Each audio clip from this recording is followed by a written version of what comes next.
At night, the school building has taken on another vibe entirely. It's dark and more than a little spooky. Colonel Sanders stands in the quad's neon glow and speaks softly. Those mashed potatoes you made in class today. Before you go on, I want you to know they're not a great representation of my skills. I didn't even realize I was making them. They were amazing. Tasting them, he reminded me why I became so passionate about food to begin with. How did he taste it? You threw the whole bowl at Ashley's face. No, I had it on a spoon, a spork. We picked it up with a spork. I was like, oh, wow. And then I looked at Ashley's face and I was like, I hate that face. Ah! Oh, I thought you threw the bowl at them. No. Okay. Just this spork. That makes much more sense. Colonel Sanders is getting choked up. Cooking is obviously very important to him, in a way that you find inspiring. So true. Now might be the perfect time to tell him you're developing feelings for him. Colonel Sanders.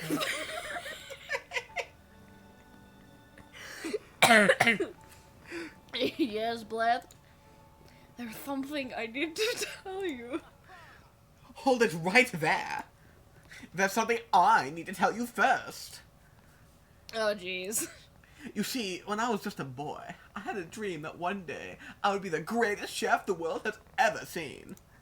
And every day since, I've been working toward that dream. Day and night, never stopping, never resting. Also, lifting a lot of weights. Like, so many weights. We should follow our dreams with all of our hearts, that our souls may grant them like wishes floating on a shooting star. No, you... Shut up! I'm the one here to say inspirational stuff and be the star of the story. Oh, are we forgetting that your cooking literally killed a guy? You can't prove that. I also saw you kill that guy. What was his name? Somewhere in the distance you hear a long, sad sigh. Forget him! We're talking about me! Me! I'm the hero! Of course, Batman. Ah! The Spork Monster's here to fight the hero! Oh! I think it was the fridge door open. Later, nerds. How dare you threaten me just as I was letting down my guard and connected with another chef on an emotional level. Be afraid, be very afraid of me, because I'm a monster, see? Is he rhyming on purpose, or is that just a coincidence? But before you can discuss syntax any further, it's a turn-based fight sequence! Ah! What will you do? What will you do? It's actually a turn-based... You recognize the menuing? Wait, what? You don't recognize the menuing format? It looks like it's from Final Fantasy. Oh. Does it? Wait, What? Epic Battle Fantasy? No, or like, I think Final it's one of the older Final Fantasies. I haven't played any of the older Final Oh, Fantasies. you're no fun. Oh. Is this an important decision? Depends. Oh. Depends. Depends. You decide to defend. Which defense will you choose? Trepidation. You close your eyes tight, but then open one just enough to squint and see the Spork Monster across the battlefield. For some reason, this makes you feel more prepared for what comes next. Spork Monster goes on the attack. They spit hot gravy at you. Uh-oh. You take 1 damage. You felt a lot of good that defense did. Fine. You decide to go on the attack. Cook with love. Cook with love does 1 damage. This was what you were expecting when you booted up I Love You, Colonel Sanders, figure licking a dating simulator, right? This is the experience you were wanting? Yep, that's what I was expecting. Okay, good. Spork Monster won't forget this. Spork Monster focuses their mashed mind and draws in energy from Mother Earth itself. They grow larger and more intimidating. How will you respond?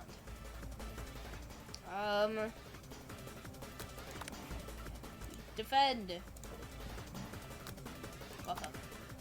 You draw energy into your arms, thinking back on all the stirring you did in the kitchen as a child.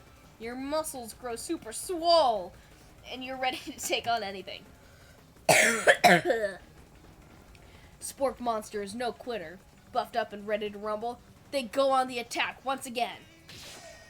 Spork Monster uses the utilitensile. You take 2 damage from the attack.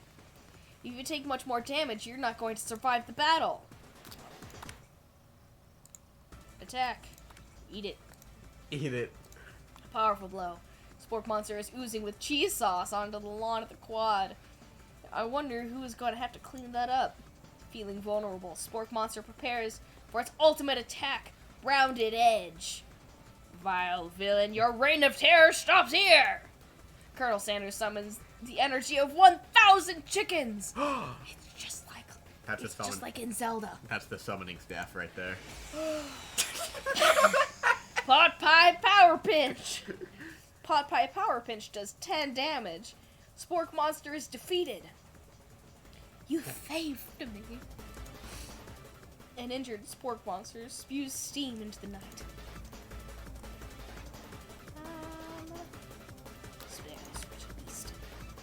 You manage to tamp down your disgust at the sight of this gnarly beast long enough to realize that he is still a living creature with a pure soul who deserves your pity, not your wrath. Begone, beast, and don't you dare come back for a follow-up encounter tomorrow. I won't forget this, and I certainly won't be back, like you said. The Spork Monster scuttles off into the night. The defeated monster left behind a special item.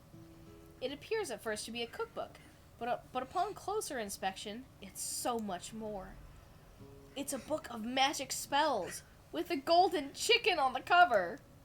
You open the cover and find a library card tucked inside. The last name to have signed it is Borko. Borko. That name sounds strangely familiar. Your blood is pumping as you stand in the quiet of the night, holding the mysterious book in your hands. As you come down from your battle buzz, you realize that your final attack has left you completely depleted. The world around you begins to fade away. Without any energy to keep your eyes open, darkness overtakes you. The image of Colonel Sanders flashes before your eyes as you fall asleep. That's creepy. How did he know where I live? I don't think I told him. Don't worry, he's known for a long time. Are you sure this is a dating simulator? Also, how did he get in? I don't know. Although if it's anything like my house... Okay. I shouldn't have said that. This is going online. Oh, Bill, cut that out. Bill, bleep it! Well, if it's anything like my house, and it has all of these specific vulnerabilities for all the people to get in. He must have helped you get home. In your tired state, you don't know if you could have made it without him. What a guy. What a guy. You want to thank him, but you don't have the strength to utter a single word. You feel your covers being pulled up over you as you are being tucked in tightly. Good night, my Colonel. In your dream, you're together with Colonel Sanders. For some reason, Sprinkles is also there, instructing your love. Dreams are weird. Oh gosh, what is... Perfect. Perfect is what it is. I think someone's home.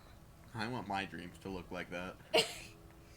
You awake on day 2 and attempt to process the wild visions you have. Were they memories or premonitions? Premonitions, for sure. Memories of everyone flying on chicken. I remember it vividly.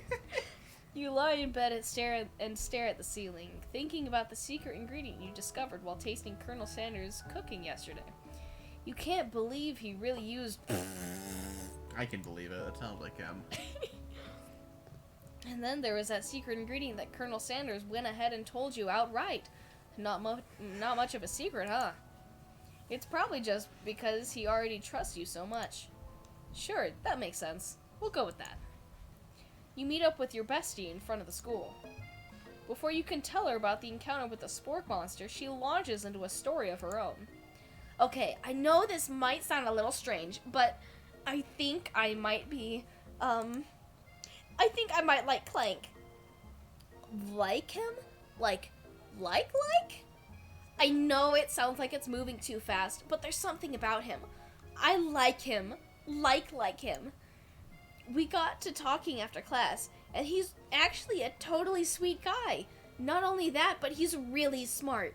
He told me all kinds of stories about Colonel Sanders. I like how smart guy directly relates to Colonel knowledge about Sanders. Colonel Sanders. The intelligence and Colonel Sanders are the same thing. It's important. With this metric, Colonel Sanders is the smartest man in the world. Did you know that Colonel Sanders was the most popular kid in his high school? No way. No, but that does make complete sense. Yeah, but he was so popular that he was voted prom king at a school he didn't even go to, and was also the convertible. It was also the convertible that he himself rode in at the front of the homecoming parade. Oh, I see. Clank was the convertible, I think. Is that what he's saying? Hold on. He didn't even go to and was also the convertible that he himself rode in? I have no idea. I think she's talking about Clank was the convertible. Maybe? I don't know. Because I don't think Colonel Sanders was the convertible. He might be. I don't know. I don't know how that works. I'm thinking maybe something got lost in pressure cooker language translation there. Either way, maybe it'd be best if you took it slow with this new boy, like I am with Colonel Sanders. You and Colonel Sanders, the coolest guy in school, the most famous student to ever attend University of Cooking School Academy for Learning, you're a thing now? We definitely connected yesterday. Sure you did. You're great. Why wouldn't he be into you, I guess? Laughing at the implication that you and Colonel Sanders might be a thing is definitely not cool. You are great. You have an idea about how to prove that your love is real. Well, if he's not into me, then why did he tell me one of his secret ingredients? Ooh. Ooh. However, you don't tell her that you know a second secret ingredient too, which you discovered on your own. Your bestie's eyes light up. A secret ingredient? Yeah, I just said that. A secret ingredient. Is there a dramatic echo in here? Miriam checks to make sure you're alone before continuing. Dot, dot, dot. Many more dots. So this summer, while I was working on vacation with my family, a lovely man approached me in the botanical garden where I was working. This can't be good. This sounds relevant. He told me all about his passion for spices. Secret spices! The man even gave me some, to show me what he meant. He said it was a powder created from super duper rare dried flower petals, and that if I did him a big favor, I could have some of my own. Please, Miriam, don't tell me. So I filled my suitcase with them and brought them home. He was so nice, he even met me at the gate when I arrived. Later, when I cooked with them, a very strange feeling came over me, and the flavor was unlike anything I'd ever tasted. I think you're being very liberal with the meaning of spices there. Whatever. Anyhow, we both share an interest in cooking, so we've stayed in touch. You know, like pen pals. I bet he would love to know more about new spices. Well, I'm definitely not supposed to share Colonel Sanders' secret recipe. And besides, I only know the one ingredient, so I doubt it would be much use to anyone. Please, please, please! It would mean the world to me. No one has to know it came from you or Colonel Sanders. What do you think? Should you protect Colonel Sanders' secret or share it with your bestie? Make a fake ingredient. You quickly think of a fake ingredient name. I don't know. How about... It was Eye of Newt. Of course. I know it sounds like some kind of witch's potion. But what can you do? Eye of Newt. Wow. Her eyes light up, imagining such a thing, and you figure that you've satisfied her curiosity and she'll move on. Hang on. No. I won't. Eh. However, she immediately turns around and does some thumb typing on her phone that you can't quite see. That's probably not good. Before you can ask her to confirm that she was My mouse. My mouse. Oh, give me that. What? My mouse. Like mine. You're clearly drinking tea. You don't need the mouse. I need more tea. You don't. I need something to drink. No, you don't. I do. This is a lot of talking. No. Yes. No. Yes. No. Wait. Before you can ask her to confirm that she was definitely not texting secrets to other people, you're interrupted. A wind rushes in. Cherry blossom petals fill the air. It's Colonel Sanders. He's arriving at school. Why is he on a horse? Because he's perfect. Ooh. Tough What one. do I do? This is a hard one. A Harland one.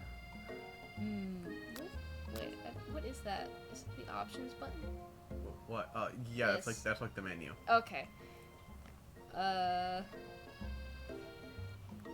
Run to him. Uh-oh. Uh-oh? Uh-oh. Uh-oh. You decide that the best way to show Miriam how serious you and Colonel Sanders are would be to run to him. Surely he'll sweep you up onto the back of his stallion and you'll ride away together. That'll show her good. Oh, Colonel! My Colonel! However, your sudden movement surprised the horse and it rears up, kicking you directly in the face. The force of the blow completely knocks you out cold. In the you died. Oh my goodness. In the darkness, you see a vision. Ooh, blessed. I'm here to deliver you a message. Not this guy. It is important that you remember this, exactly as I say it.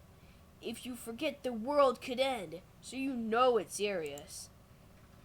I've been trapped in a realm beyond, but a great prophecy relies on my return. Only you can save me. All you need to do is repeat my name 3 times. And that name is... John Cena! Oh! But before you can continue, you're suddenly awake. Oh, jeez. You awake to find Colonel Sanders tending to you. He roused you back to life with the satchel of secret spices. Or is that just his natural seasoned must? Seasoned? Seasoned. His deodorant is spices. Yeah, he showers with secret spice body wash. Of course. Instead of Old Spice, it's Secret Spice. Secret spice? He made it himself. This one. Maybe he shouldn't be riding a horse to school, and maybe you shouldn't be running up to animals you don't know. It's hard to say who was in the wrong here. But one thing is for sure, that Colonel Sanders is pretty dreamy. That is for sure, yeah. That horse has beautiful shoes. I felt them up close. I saw them very well.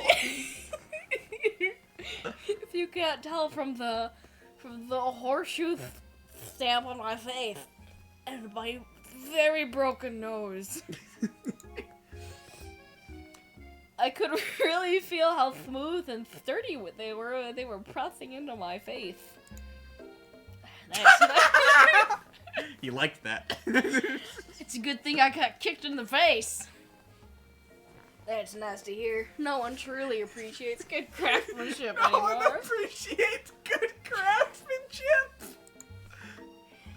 And with that, Colonel Sanders disappears into the school, leaving you and Miriam to follow. My horse kicks so many people in the face, and all they just do is complain. They never talk about how good the craftsmanship is. They always say, "Ow, that hurt! I'm suing you for breaking my face." No one appreciates good craftsmanship anymore.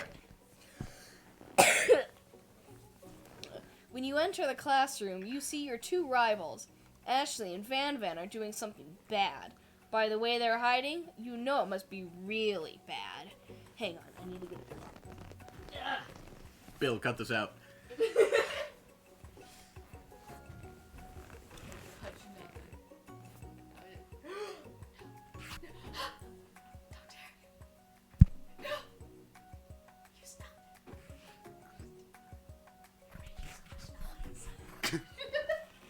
Don't worry, Bill's cutting it out. I'm making this footage unwatchable.